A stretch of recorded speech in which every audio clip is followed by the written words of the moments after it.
You know that thing? That pile of dishes you've been avoiding? That email to your landlord you need to send? That grocery list you keep putting off? Yeah, that thing. We've all been there. You may find that you spend much of your life procrastinating. But why do we do it? Today, we're diving deep into the brain's weird obsession with avoidance and how to outsmart it with a ridiculously simple 5-minute hack. Stick around, it will be worth your time. Now let's talk brain science. Your prefrontal cortex is the CEO, the rational part. It knows you should do the dishes or write that email. It wants instant gratification. It wants to scroll TikTok instead. When faced with a task that feels hard, like tackling that messy kitchen, your brain releases stress hormones, making you want to escape. Next, there's the dopamine loop.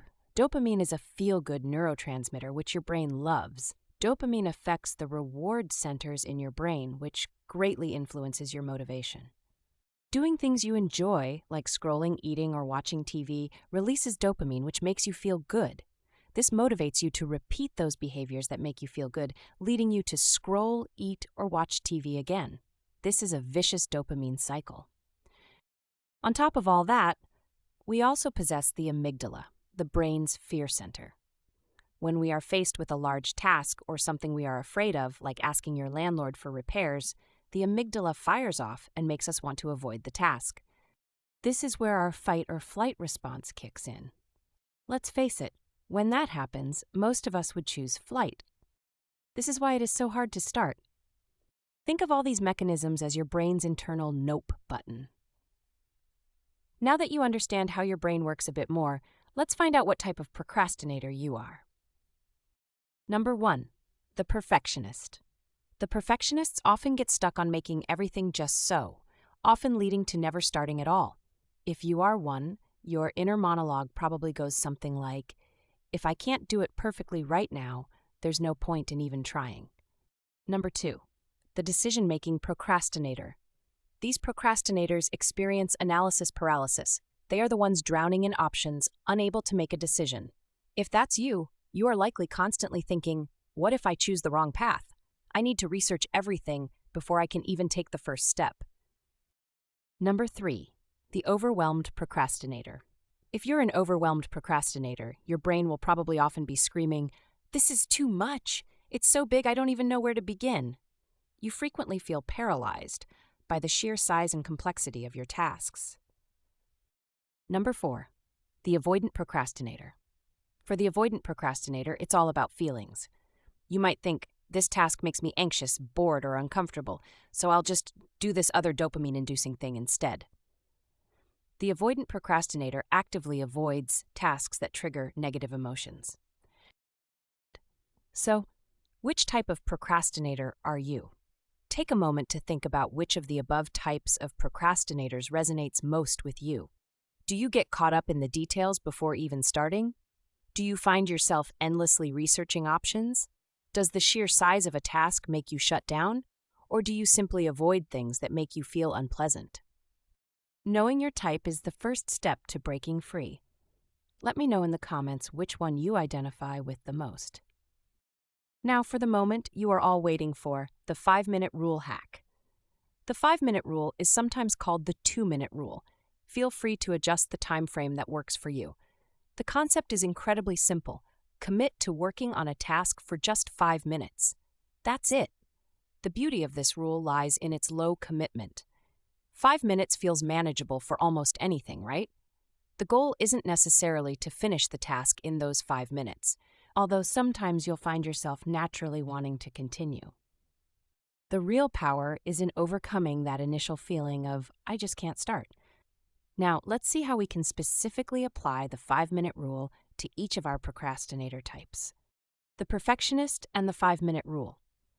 For our perfectionists, the fear of not getting it right from the get-go is the biggest hurdle.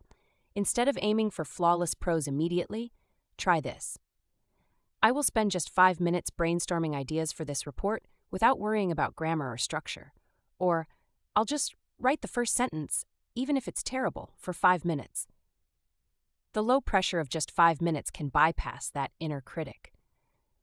Often, Once you start generating ideas or have something on the page, the need for immediate perfection lessens, and you can continue more easily. The decision-making procrastinator and the 5-minute rule. Decision-making procrastinators get stuck in the what-if loop. The 5-minute rule can help break this cycle. For example, I will spend 5 minutes listing the pros and cons of just 2 of these software options. Or, for the next 5 minutes, I will only research one specific feature I need instead of trying to understand everything. By limiting the research or comparison time, you force yourself to engage with the decision in a small, focused way. This can lead to clearer insights and reduce the feeling of being overwhelmed by endless possibilities. You can continue more easily. The overwhelmed procrastinator and the 5-minute rule. When a task feels like climbing Mount Everest, the 5-minute rule is your tiny first step. Try this. I will spend just 5 minutes organizing my workspace for this big project. Or, I will identify and write down the very first, smallest subtask for 5 minutes. Focusing on a small, manageable action for just 5 minutes can create a sense of progress and reduce the feeling of being buried. Once you complete that small step, the next one often feels less daunting. You can continue more easily. The avoidant procrastinator and the 5-minute rule. For those who avoid tasks due to negative feelings, the 5-minute rule is about brief exposure. Tell yourself, I will open that email and just read it for 5 minutes without needing to reply. Or I will spend 5 minutes outlining the points I need to address in that uncomfortable phone call. By committing to just 5 minutes, the anticipated unpleasantness might feel more bearable. Often, the act of facing the task, even briefly, can diminish its emotional power and make it easier to continue, or at least plan the next step.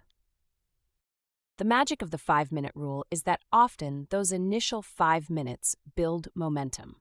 Once you've started, you might find yourself thinking, well, I've already done this much, I might as well keep going. And that's where the real progress happens. However, it's also okay if after 5 minutes you genuinely need to stop. The point is that you started. You broke the cycle of inaction. You can always come back to it later and apply the 5-minute rule again. Rinse and repeat. Before you know it, initiating tasks does not feel so daunting anymore.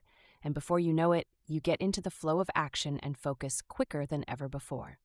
There you have it, the magical 5-minute rule. Not so difficult after all, isn't it? So try it and start on that task. Before we end this video, here are a few extra tips to make the 5-minute rule even more effective. 1. Be specific. Don't just say, I'll work on the project for 5 minutes. Define a small, actionable task you can achieve in that time.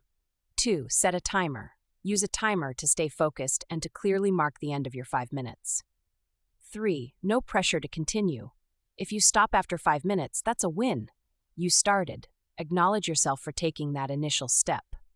4. Combine with other techniques. The 5-minute rule can be a great starting point for other time management techniques like the Pomodoro technique. I sincerely hope this video helps you get out of whatever rut you are stuck in. Do check out more about me in the comments section below. Like, subscribe, and hit the notification button if you want to see more of such content. See you in the next video.